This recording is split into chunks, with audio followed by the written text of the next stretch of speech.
Hi, everybody. Welcome to this edition of Niners Radio here on the Niners Radio, 49ers Radio.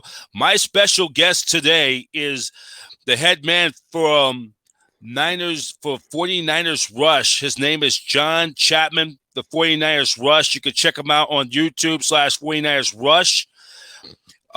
He runs the chapter, or they have major events. And welcome on, man.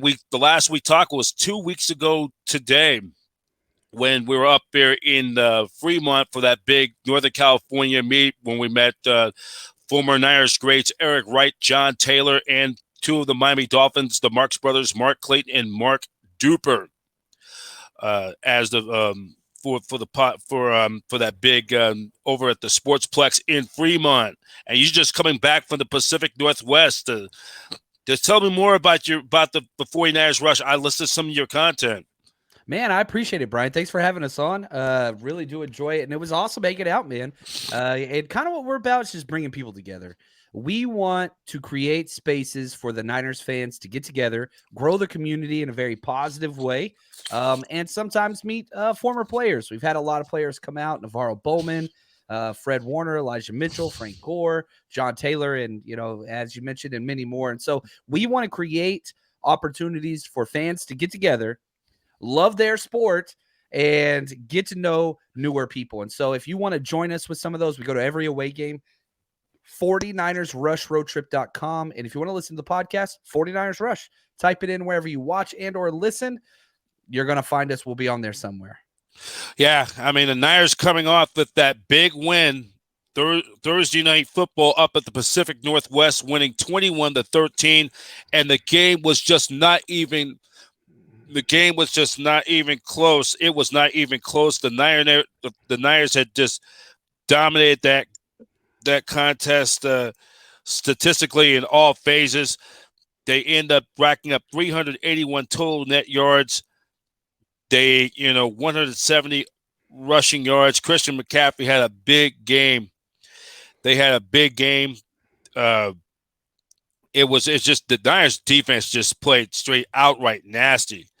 And they took care of business. They won the NFC West, and unfortunately, the ponies of Indianapolis didn't help us out, blowing as we're doing this taping, blowing a 33-0 lead. In fact, getting outscored 39-3 in the entire second half, including the fifth quarter, known as the overtime period, where the Vikings came in here knowing they could win the NFC North with a win or a tie.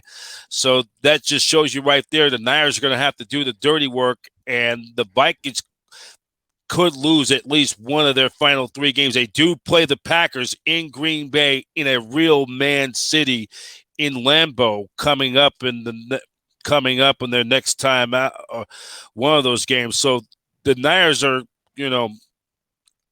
still in good situation. I think they are. And, worst comes worst. The 49ers are getting the 3 seed, which guarantees you at least one home playoff game, possibly 2. But, yeah, you want that 2 seed.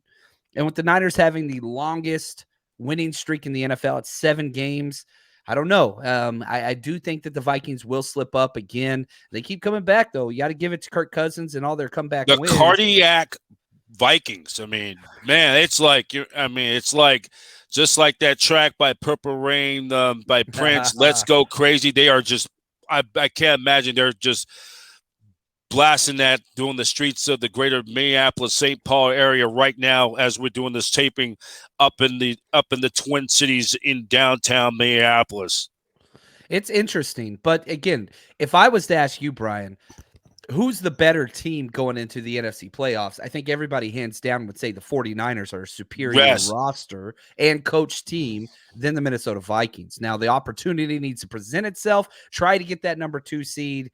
But I still feel like, even though the Vikings won, the 49ers have the upper hand in that race, even though the tie right now. Yeah. And it wouldn't even matter, because even if they would have tied 10-3-1, the Niners would be a half game back. That would have helped the Niners sort of, but the Vikings would have still won the NFC North, even if they win or a tie. You figure the math out. Right, exactly. Now, and again, you talk about the defense. That's the difference. Listen to Nasty. the amount of Nasty. points the Vikings have allowed in their last 5 weeks. 30 points, 40 points, 26, 22, 34. Mm-hmm. That's not, and then 33 today. So the last 6 games, like that's not championship level defense. You No, can not do even that in close. the regular Not even close. season, not in the playoffs. Not in the playoffs, and they dominate the Niners defense. Is giving up half of that margin, and they're like, I don't know what they are in the plus turnover ratio. I don't got the stats on me for the overall stats. I only got the stats from Thursday's game, but they've got to be about plus 20 in that turnover/takeaway margin. Yeah, the 49ers have crushed it. They have allowed 15 turnovers or lost 15 this year. They have got 22, which is huge. So we're plus 7. Plus 7. Plus 7. You remember we had some turnover games early on. We had 3 turnovers against the Broncos. We had 3 turnovers against Falcons and Chiefs. Outside of those games, you protected the ball really well, but with the defense not giving up points, that's the difference for the 49ers. You get to 17 points, you won the game almost with what the Niners defense is doing currently. And a lot of teams just, their defense can't match up and hold the 49ers with all their explosive offensive players.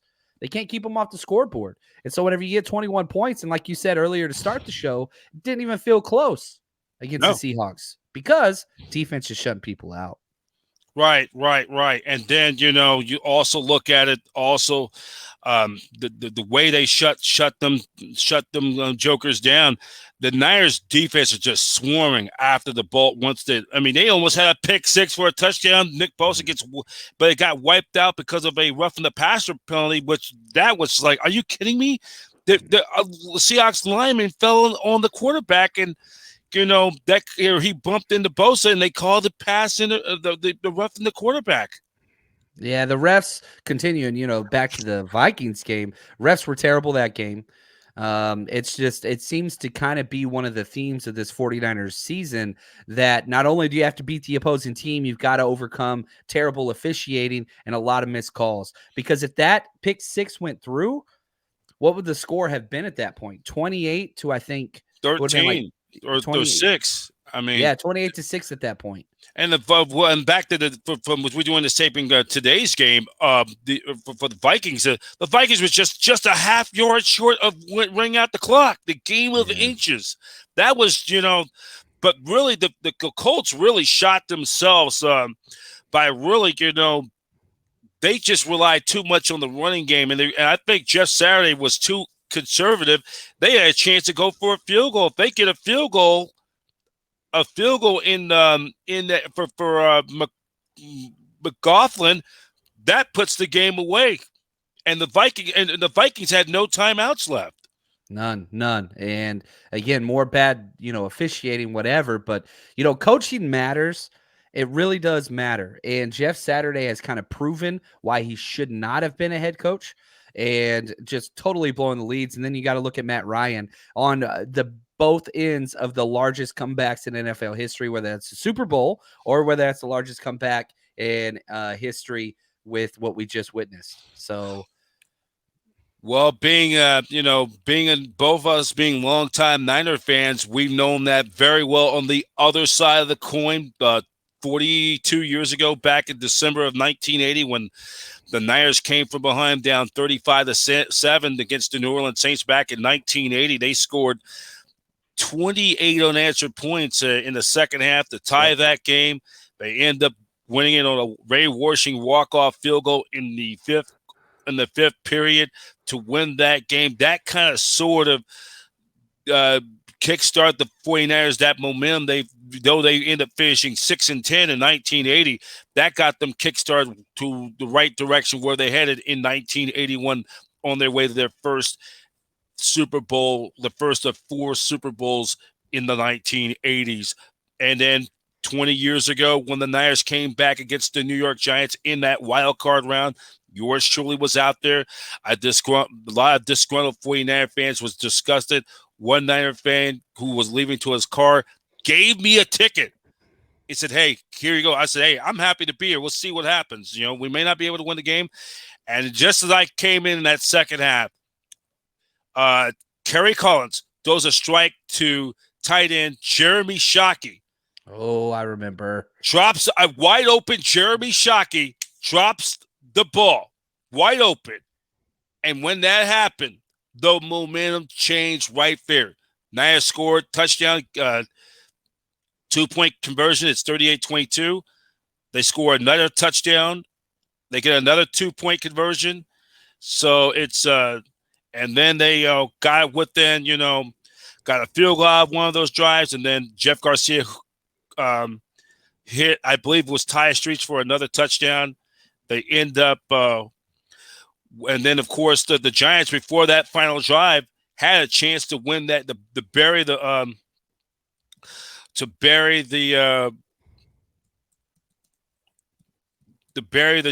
Giants had chances to bury the Giants, and then it was Matt Bryant that the bad shanked field goal or botched by Troy Junkin. That's right. And that would have pretty much put the game away, or because they would have needed a touchdown and I think a 2-point conversion to win that game.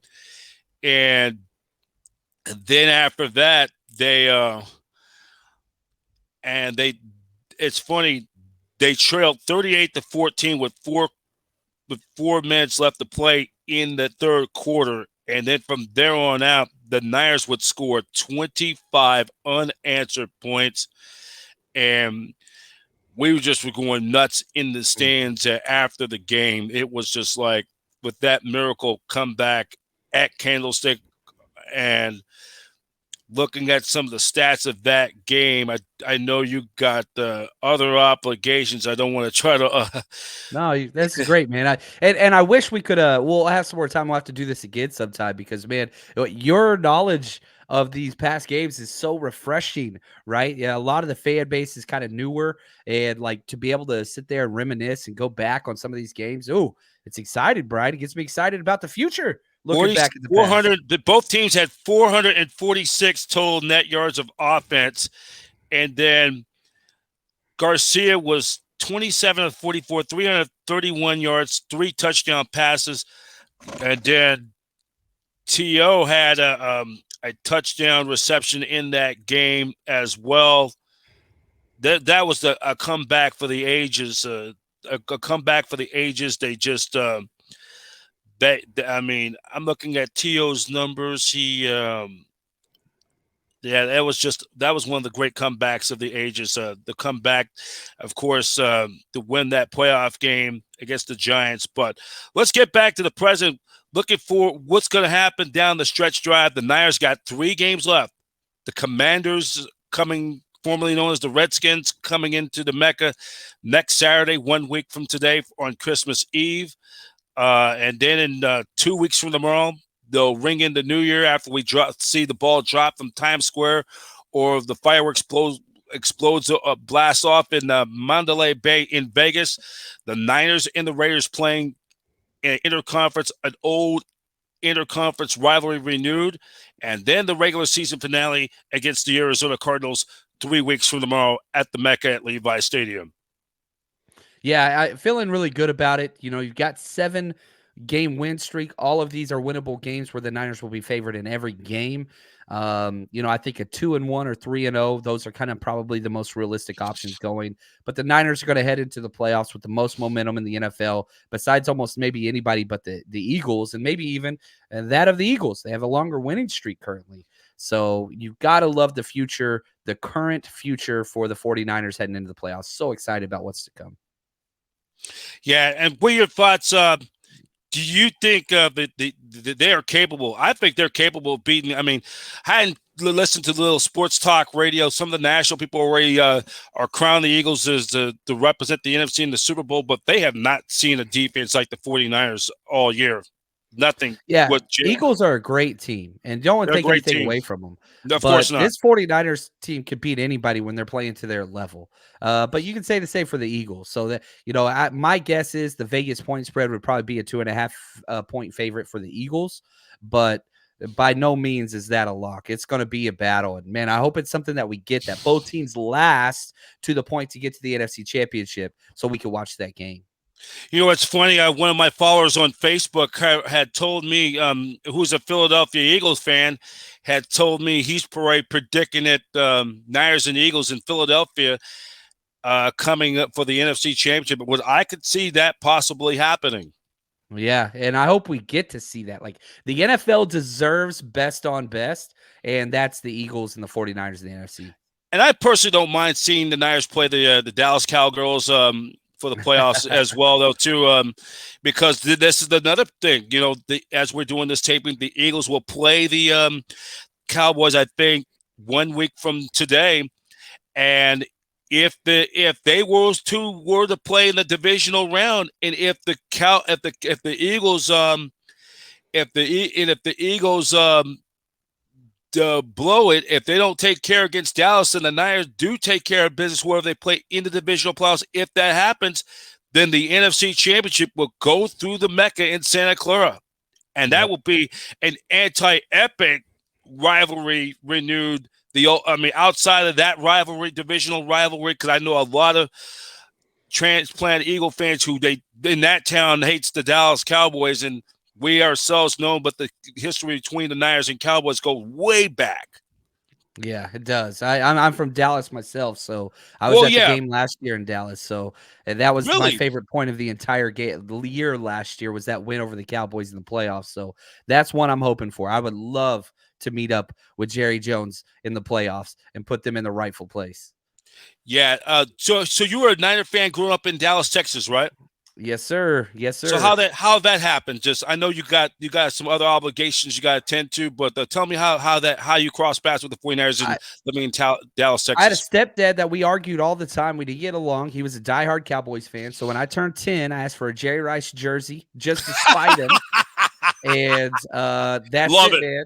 And so I say this all the time. I still have that jersey. It's hung up right there on my office wall, baby. It's been through it. And my nephew gave me this Niners banner flag for Christmas about 2 years ago, and there are a bunch of 49er faithful in the state of Texas, born and raised in the Dallas-Fort Worth area, went vice versa. Same thing with Cowboy fans out here in the Bay Area or in Northern California, even Southern California, vice versa, were Cowboy fans growing up. It's just they want to try something different, which I like. The great holiday joke, because we all eat a lot of pie. The most popular pie in the holidays is sweet potato pie over pumpkin pie. Well, I kind of go for the opposite. I kind of more of a pumpkin pie guy. That's like what the Niners like. If you live in the state of Texas, I mean, you're a Cowboy fan, depending if you're Houston or but you're more. But people in California or Niner fans, people in Texas or Cowboy fans, it's like being a Niner fan. If you live in Texas, is like all your life. It's like loving pumpkin pie more than sweet potato. And if you're a Cowboy fan, living in the state of California, which I have a friend since I've known since we were in preschool. He was a big Cowboy fan, grew up here in the Bay Area, and he was a big Cowboy fan, and me and him go at it all the time. He calls me up every time when the Niners lose big time, and then like he congratulated me when the Niners won. And my one dream would be, if it's not for the NFC Championship, I'd like to treat him to a Niners Cowboy game in person one day. Nice. I love it, man. I love it, man. Well, Brian, dude, I just want to say thank you. I've got to bounce. Sadly, I got to take my kiddo somewhere. Big fan of yours. It was awesome meeting up. I freaking love it, man. Thank you so much. Please spread the word. I will spread the word on your podcast, and we need to get hooked up again the new year. We do some before 22 is out. Maybe when you'll be in Vegas for the Raiders, right? Yeah, we're throwing parties in Vegas, and we're probably going to be doing another party for the wild card game. as well, coming up for Santa The Clara when we host. super wild card game. It's no longer the wild card game. Ah. The wild card is for the small deck. The super wild card is for the number 2 and 3 seeds, because when you win a division, you earn the right to host a playoff game. That's and right, the Niners that take that first step. They've taken that first step, and like I said, you know, this is the first hat and shirt. The next hat and shirt hopefully would be in about 5 weeks' time, when we're crowning as champions of the NFC, and the ultimate grand prize, the third hat, shirt, and cap will be winning the Super Bowl sometime in mid-February. That's the ultimate grand. That will be the ultimate grand prize. Love it, man. And if they go to the Super Bowl, we go down there. I will, you know, we're gonna have to have even if I'm not gonna be able to get to the game, just to be at all the 49er chapter parties to have full access in person. That will be the ultimate, though. So let me let you go. I'll text you offline. Let me see how I put that on YouTube, because I'm the new first time. And we got you, man. I got you always. You and your family, very happy holidays. I'll be back out at Empire Road next weekend to do Niners, tape my weekly show, and see all my content on Niners Radio. Thank you very much, John. Thank you. That's John Chapman from 49ers Rush. Check him out on YouTube. For now, I'm Brian Professor B. Davis. Thank you for listening to this podcast on Niners Radio.